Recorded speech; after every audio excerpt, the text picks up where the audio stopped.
এ নিয়ে আলোচনার জন্য এই মুহূর্তে বরিশালে আছেন সহকর্মী অপূর্ব অপু, তার সঙ্গে যুক্ত হচ্ছেন বরিশালের প্রাণী সম্পদ দফতরের বিভাগীয় পরিচালক মোহাম্মদ মাহফুজুল হক। সরাসরি যাচ্ছে সেখানে। দিন যতই ঘনিয়ে আসছে ততই বরিশাল বিভাগের ৬ জেলার পশুর হাটগুলোতে কোরবানিকে ঘিরে এখন জমজমাট হয়ে রয়েছে। ক্রেতা বিক্রেতাদের ভিড় প্রতিদিনই বাড়ছে। আমরা আজকে কথা বলতে চাই বরিশাল বিভাগের যিনি প্রাণী সম্পদ দপ্তরের পরিচালকের দায়িত্বে রয়েছেন মোহাম্মদ মাহফুজুল হক, তার সাথে সময় দেওয়ার জন্য আপনাকে ধন্যবাদ। এই যে বরিশাল বিভাগে প্রায় ৪ শতাধিক স্থায়ী অস্থায়ী হাট রয়েছে, এই সমস্ত হাটে আপনাদের পক্ষ থেকে পশুর রোগা কিনা, সুস্থ আছে কিনা, আপনারা কি তদারকি করছেন? ধন্যবাদ আপনাকে। এই বিষয়ে আমাদের প্রস্তুতি গ্রহণ করা হয়েছে এবং আমরা ব্যাপক ভেটেরিনারি মেডিকেল টিম স্থাপন করেছি। তাদের সাথে কি ধরনের সুবিধা দেওয়া যায় সেটা আমরা নির্ধারণ করেছি এবং আমাদের মোবাইল টিম প্রায় প্রত্যেকটা হাটেই আমাদের একটা ভেটেরিনারি মেডিকেল টিম থাকবে। এই টিমের কাজ হলো প্রাণীগুলো সুস্থ কিনা সেই জিনিসগুলো নিরূপণ করা এবং বিক্রেতা ক্রেতা যারা আছে তাদের চাহিদা মোতাবেক সেবা দেওয়া।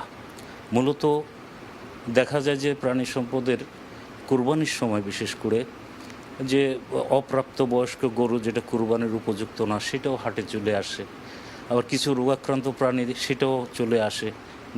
এই যে রোগাক্রান্ত যে পশুগুলো আসে প্রতি বছরই আমরা এই অভিযোগগুলো পাই, সেক্ষেত্রে আপনাদের দপ্তর কতটা সক্রিয় রয়েছে? সেই সক্রিয়তা নিয়েও তো প্রশ্ন তোলে অনেক ক্রেতার বিক্রেতারাই। হ্যাঁ, অবশ্যই রোগাক্রান্ত প্রাণী জবাই করা বা কোরবানি এটা হবে না। সে কারণে আমাদের এই টিম সচেষ্ট থাকবে যাতে রোগাক্রান্ত পশু চিহ্নিত করে সেগুলোকে আমরা আইসোলেশনে নিতে পারি বা বাজার থেকে বাহির করতে পারি, সেই উদ্যোগ আমাদের আছে। পাশাপাশি ক্রেতা যারা আছে তারাও পশু ক্রয়ের সময় কিছু জিনিস মানে দেখে নেবেন যে গরুটা রোগাক্রান্ত কিনা। যদি তাদের সিদ্ধান্তের প্রয়োজন হয় তাহলে প্রাণী সম্পদ আমাদের ক্রেতা তো তিনি তার তো চেষ্টা করেনি, কিন্তু প্রশ্ন যেটি হচ্ছে যে আপনাদের দপ্তর সেই কাজটা আসলে কতটা করছে? প্রতিটি হাটেই থাকার কথা, তারা কি আদৌ কি থাকে? হ্যাঁ, অবশ্যই তারা থাকবে। এখানে একটা বিষয় আছে যে আমাদের সার্বক্ষণিক ওই গরুর হাটে সকাল থেকে রাত্র পর্যন্ত বা ২৪ ঘন্টা সেবা দেওয়ার মতো কর্মী আমাদের নাই।